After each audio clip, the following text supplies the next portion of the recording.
एक समय की बात है। गौतम बुद्ध धर्म सभा को संबोधित कर रहे थे। लोग अपनी परेशानी को लेकर उनके पास जाते और उनका सॉल्यूशन लेकर खुशी से अपने घर चले जाते। उसी गांव में सड़क किनारे एक गरीब हमेशा बैठा रहता और शिविर में आने जाने वालों को बड़े ध्यान से देखता। उसे बड़ा आश्चर्य हुआ कि कैसे लोग दुखी होकर अंदर जाते हैं लेकिन खुश होकर वापस आते हैं। उस गरीब को महसूस हुआ कि क्यों ना मैं भी बुद्ध के सामने अपनी परेशानी को बताऊं। अगले दिन वो शिविर में महात्मा बुद्ध के पास पहुंचा। लोग लाइन में खड़े होकर अपनी समस्या को बता रहे थे। जब उसकी बाजी आई तो उसने सबसे पहले प्रणाम किया और कहा कि हे महात्मा, गांव में सभी लोग संपन्न और अमीर हैं, लेकिन मैं ही क्यों गरीब हूं?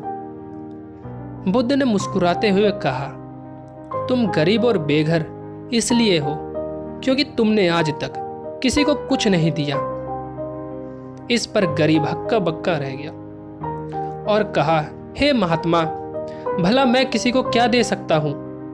मेरा खुद का पेट भरना बहुत मुश्किल होता है। बस किसी तरह गुजारा होता है। लोगों से भीख मांगकर मैं खुद का पेट भरता हूं। भला मैं दूसरे को क्या दूंगा? महात्मा कुछ देर शांत रहे और बोले कि तुम बड़े अज्ञानी हो। दूसरों के साथ बांटने के लिए ईश्वर ने तुम्हें बहुत कुछ दिया है। मुस्कान दी है जिससे तुम दूसरों को खुशी दे सकते हो। मुंह दिया है जिससे तुम दूसरों की तारीफ कर सकते हो। तुम्हारे पास 2 हाथ हैं जिससे तुम लोगों की मदद कर सकते हो।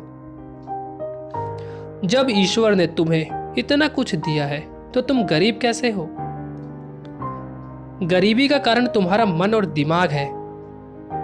इससे विजयी पाना आवश्यक है। और ध्यान रहे, गरीबी का विचार तुम्हारे मन और दिमाग में कभी ना आए और जितना जल्दी हो सके करना शुरू कर दो। गरीबी अपने आप दूर हो जाएगी। वीडियो पसंद आई तो लाइक ज़रूर कीजिए।